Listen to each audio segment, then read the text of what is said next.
Hello, my name is Morse. I'm a rapper. I have it cooking spaghetti. Goddamn. Dripping that sauce on machete. Shitty. I got the will and I'm ready. Wet. I said they said it today's and now rolling to the dirt, to the summit, to the summit. Life coming nothing with the warnings, with no warning.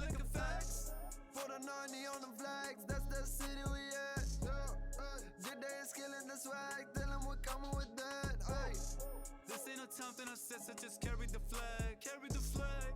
Who said this type of the song you can rap when you rap? I go like a fact.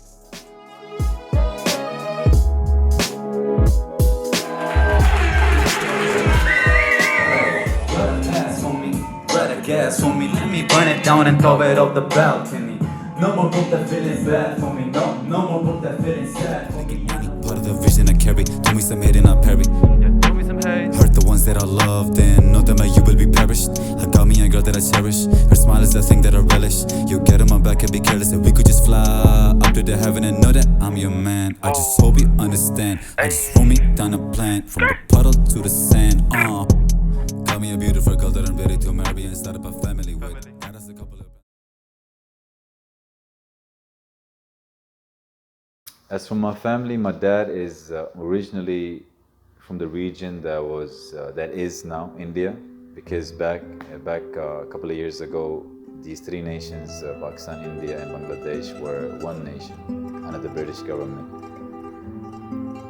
When they divided the regions, that's when my dad moved from the Indian region to the Pakistani region, which is where he met my mother. And I believe they got married over there. I'm not sure about the history.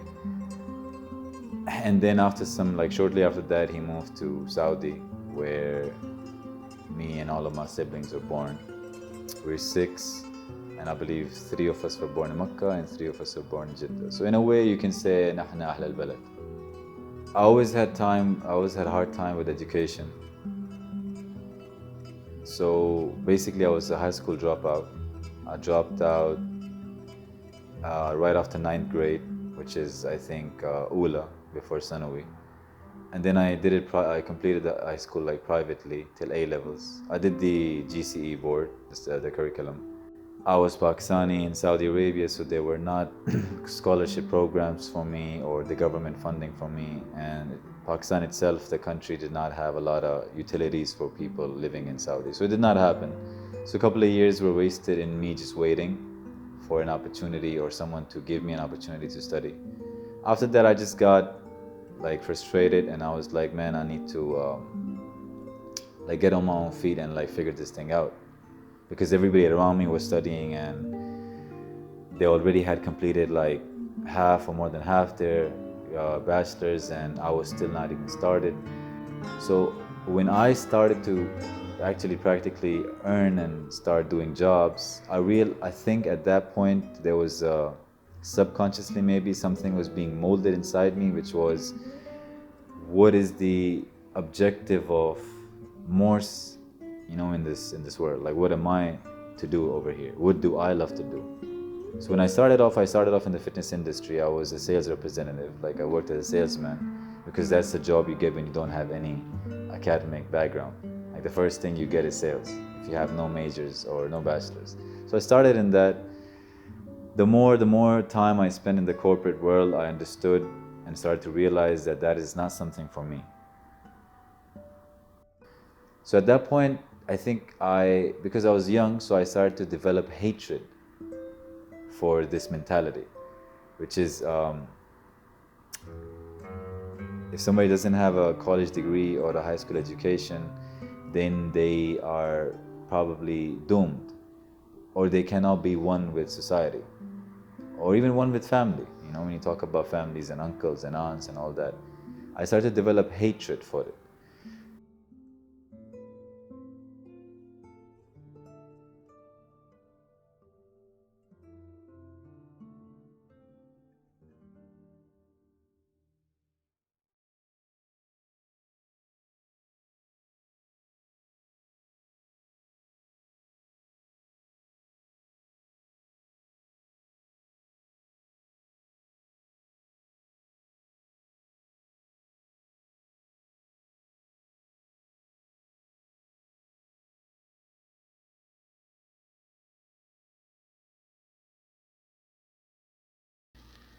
So after that, I discovered further down the line and came to a realization that I want to do something that involves writing.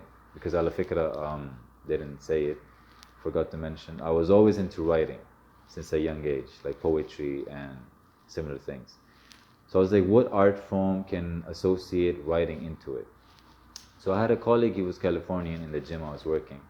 And he was very submerged into the hip hop culture. Like he was doing graffiti, skateboarding, and even freestyle rapping sometimes. So he said, he knew like I was talking to him. So he said, you can try rap.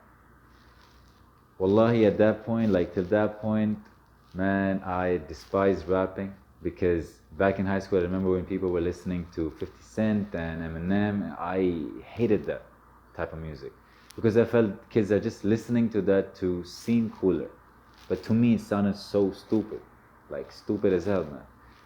But when he said it, I was like, back in high school, probably I was younger, so I judged the genre. So right now, I'm like a bit older than before. So let's, discover and understand what it actually is. So I started digging deep to understand furthermore, and soon enough, I found myself practicing. I did it for a couple of time, I mean, for some period of time, but then I was like, I need to test what I'm learning. So somebody in my gym was a stand-up comedian, a really good friend of mine, Junaid.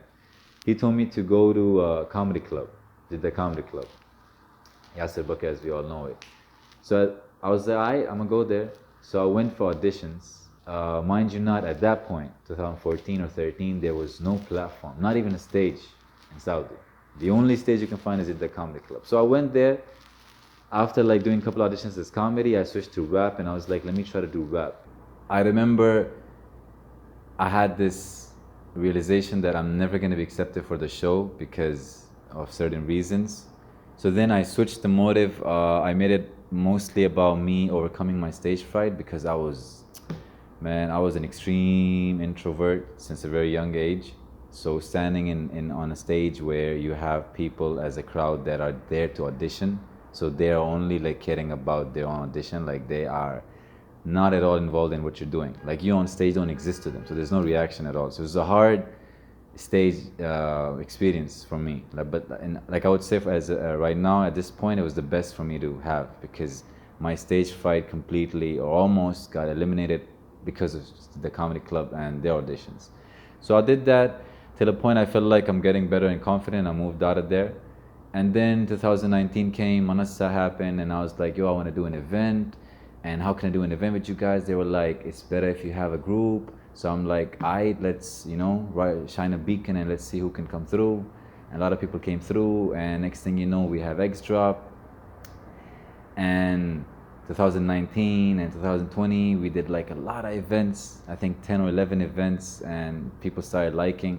That's where I figured out, man, this is way bigger than what I had in mind. I started rap, this thing of doing something for myself as on behalf of insecurity and proving people wrong. Because I didn't have like any academic background. People like always looked down on me in a way. So I was like, at this point, it's way bigger than that. At this point, it's more like, yo, I want to do this for something meaningful. The language. Because me and Hatta, like the members that were there in XDrop at that point and the ones that are left even now, don't necessarily focus on the Arabic part. Like what naturally comes to them is English. Probably because of the Western influence. But at this, yes, there is a phase in which you're developing as an artist, and of course, people might not come and support you that much because they understand that you're developing. But khalas, at a certain point, man, like, okay, this artist, you know what he's doing.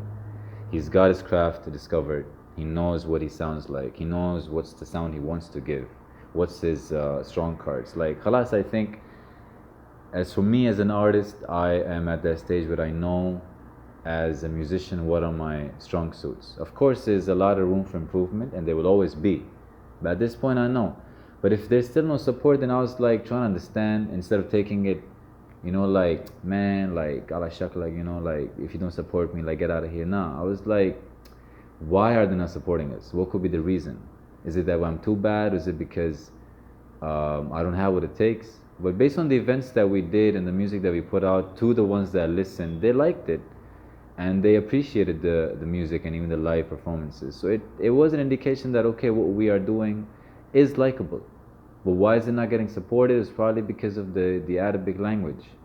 So now it's like adjusted. Now the vision is that we want to come out as underdogs in the Middle Eastern region as artists that are